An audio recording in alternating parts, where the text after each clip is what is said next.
Assalamualaikum warahmatullahi wabarakatuh. Alhamdulillah wassalatu wassalamu ala rasulillah wa ala alihi wa sahbihi wa mawalah.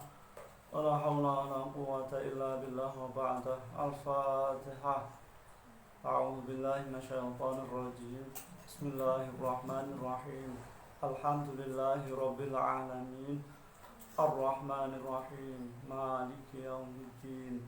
Iyyaka na'budu wa iyyaka nasta'in. Ihdinas siratal mustaqim. Siratal ladzina an'amta 'alaihim ghairil maghdubi 'alaihim waladdallin. Amin. Kita lanjutkan halaman 83. Dimaknai bersama, disimak bersama. Bismillahirrahmanirrahim. Sa'altu nyuwun sapa ingsun Allah ing Allah ayyaja'ala ing yen toh ndadekake sapa Allah hisaba ummati ing hisabe umat ingsun ilayya maring ingsun li alla taftadhiha supaya yentoh ora kaweleh sapa umat endal umami endalem sandinge pira-pira umat. Rasulullah sallallahu alaihi wasallam memohon kepada Allah agar Allah menjadikan hisab umatnya Nabi Muhammad berada di sisinya Nabi Muhammad sendiri, agar nanti tidak terkuak di antara umat-umat yang lain. Jadi begitu belas kasihannya Rasulullah Shallallahu Alaihi Wasallam terhadap umatnya. Jadi ketika mau wafat saja umatnya ditanyakan bagaimana nanti kelanjutannya. Ketika Rasulullah bangkit dari kubur, hidup kembali di akhirat nanti, itu juga yang ditanyakan bagaimana umatnya. Dan nanti ketika di neraka itu umatnya banyak yang mendapat syafaat dari Rasulullah Shallallahu Alaihi Wasallam.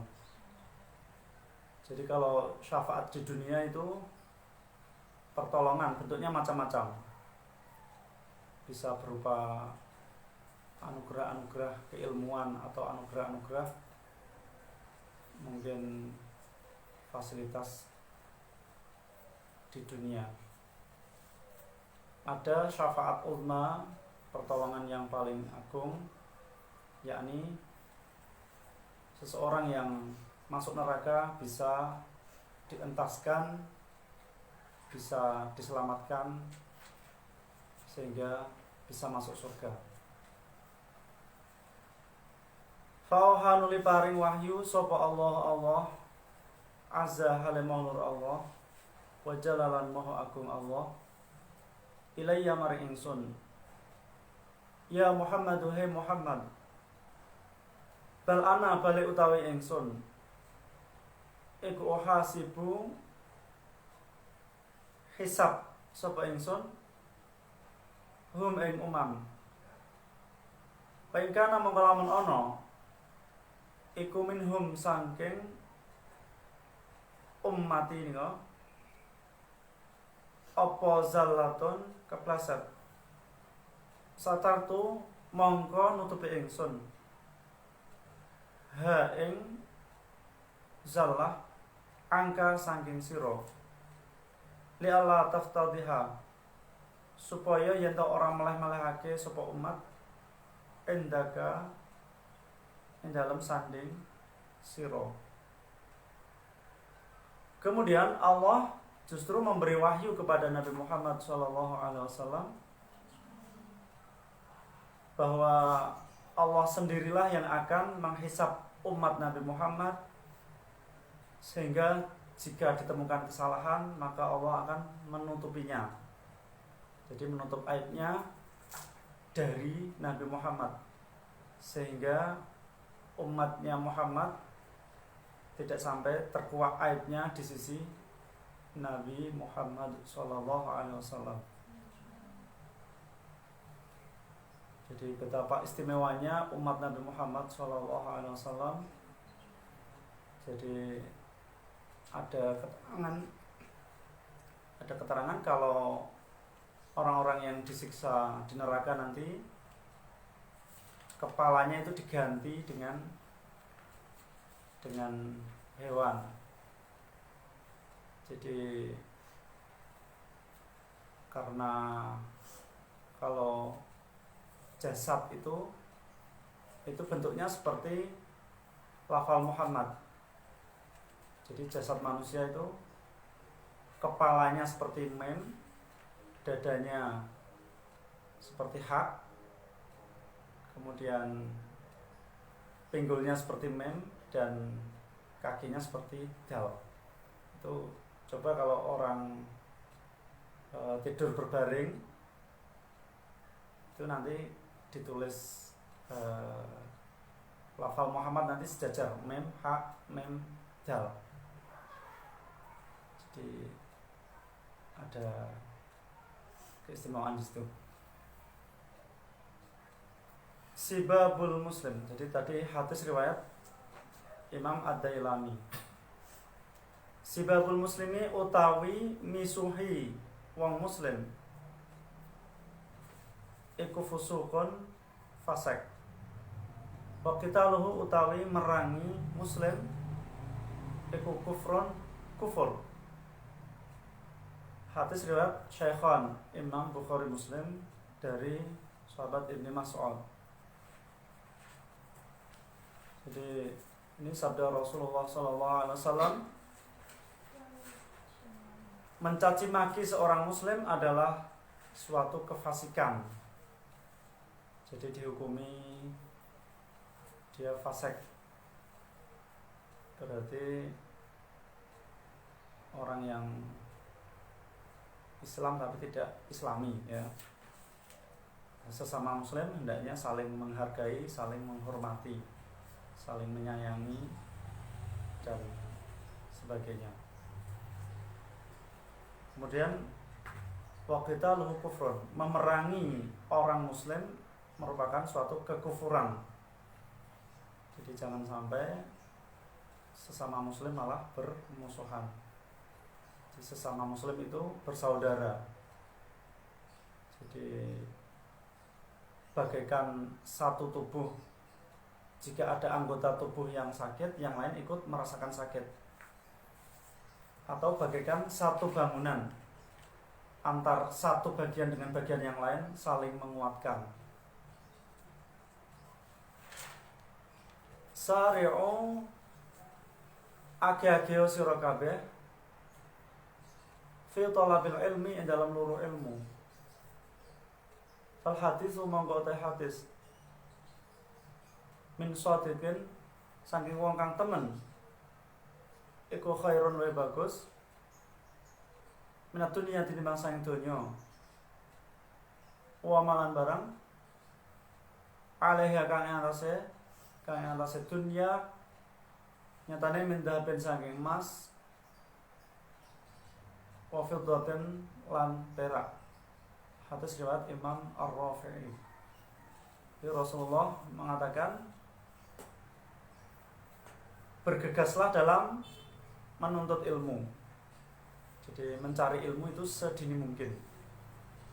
Jadi kalau di barat menemukan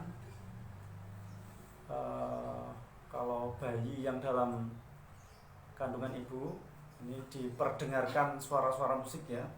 Kalau kita orang muslim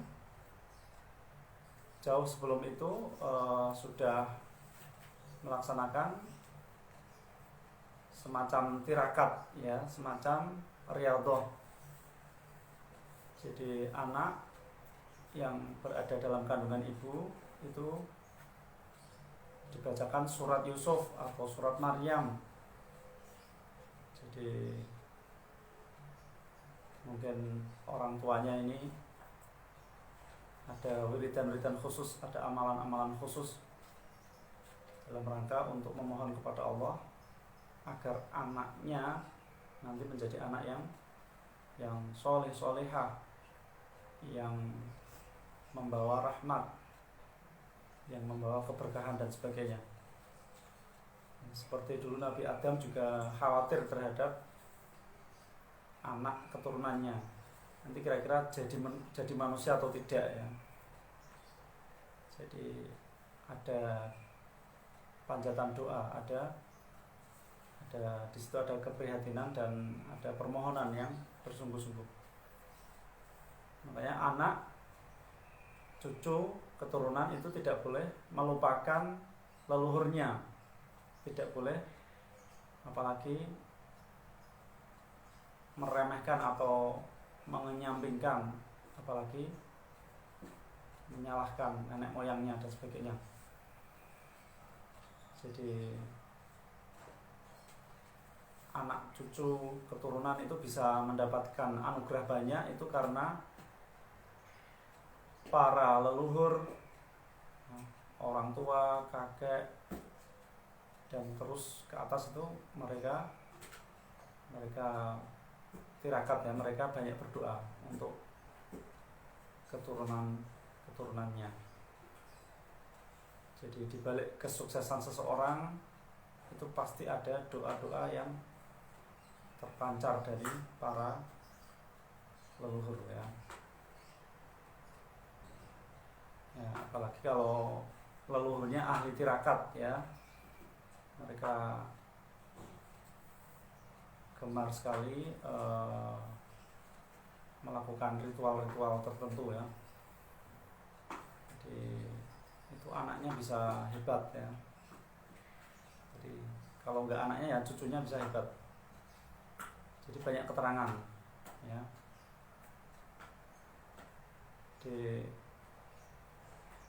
Seperti kalau Imam Syafi'i itu ayahnya wirai, tidak mau memakan yang haram ataupun syubhat.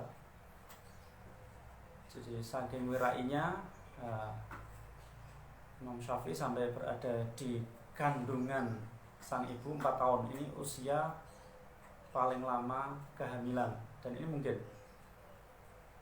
Imam Syafi'i menjadi imam besar ya.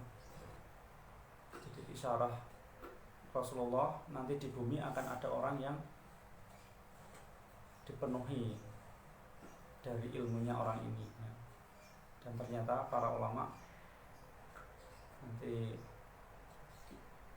mengarah bahwa yang dimaksud Rasul itu adalah Imam Syafi'i.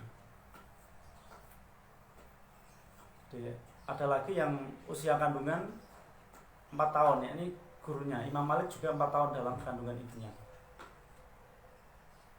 Jadi banyak ya, semisal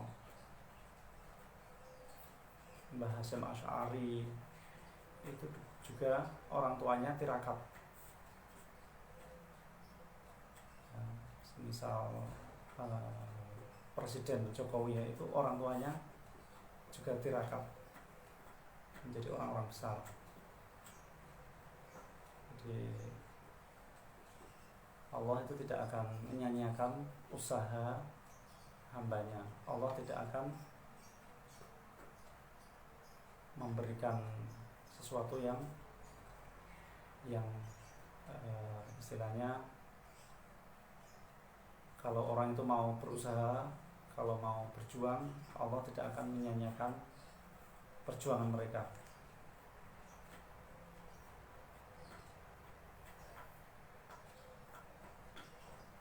Jadi menuntut ilmu itu penting